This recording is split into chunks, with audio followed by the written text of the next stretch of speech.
Nobody is allowed to watch my brother eat. I just found out why. I never thought it was weird. It was the same as Dad going to work every day and Mom cooking dinner every night. Just, Maddie always ate upstairs. Mom made sure everyone at the table had a full serving before she got to work on Maddie's plate. She would load it with supersized portions of whatever was for dinner plus leftovers from last night. By the time it was ready, the mountain of food would put Dad's appetite to shame. The night after my 8th birthday, Mom's arms shook carrying Maddie's dinner. She teetered across the kitchen with a serving plate, the one we use for appetizers when we have guests. 3 hamburgers, 2 chicken breasts, egg salad, at least a half dozen corn dogs, and a pile of potatoes. Squeezed next to that were pork chops, meatballs, shrimp fried rice in a Tupperware, and a full mixing bowl of mac and cheese. "Do you need help, honey?" Mom shook her head, finding her balance on the stairs.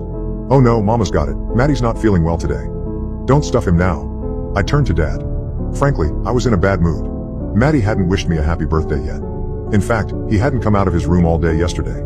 He was 2 years older than me, and our sibling rivalry ran deep. Why does Maddie need that much food? What if I'm still hungry?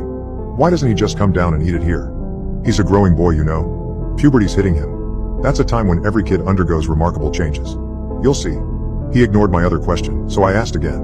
Dad put his fork down. "Your brother is self-conscious. I know, we've told him it's silly, but we're respecting his decision, giving him time.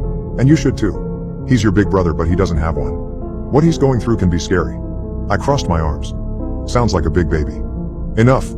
His voice cut through me. He spoke through his teeth. "Apologize." I mumbled under my breath. "Excuse me." "I'm sorry." Dad nodded. Mom came down a minute later and we finished our dinner in silence. In bed, I began to plot a nasty trick. The next day after the bus dropped me off, Mom told me she was going for groceries and to stay in the house in case Maddie needed anything. I went up to his room and knocked on the door. "Maddie." There was no response. "Some of my friends from school are coming over today. Do you want to play with us?" Again, nothing.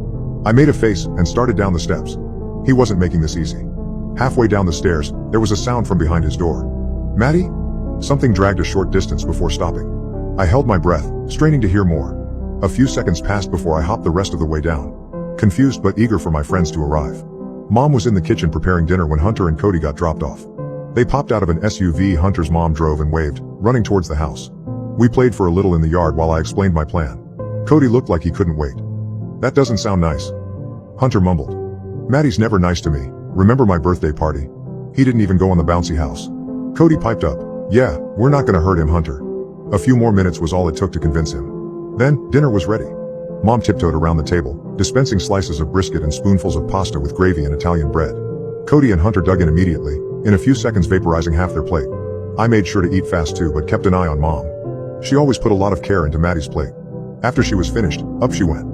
When she returned to the kitchen, there was nothing on our plates. "Wow, you boys are hungry." "Not anymore," I said, patting my stomach. "Careful," Dad laughed. "If you eat like that, you'll get sick."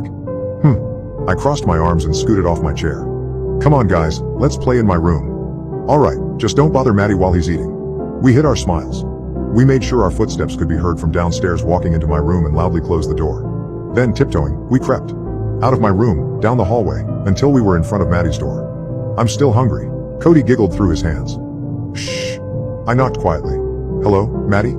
Silence. "Can I come in?" Hunter began pointing insistently, back towards my room. I waved him off. "Maddie, it's just me." My friends left. 10 seconds trudged by. Cody looked disappointed. Something hot began to well up in my chest. It wasn't anger. Maybe jealousy. I put my hand on the doorknob.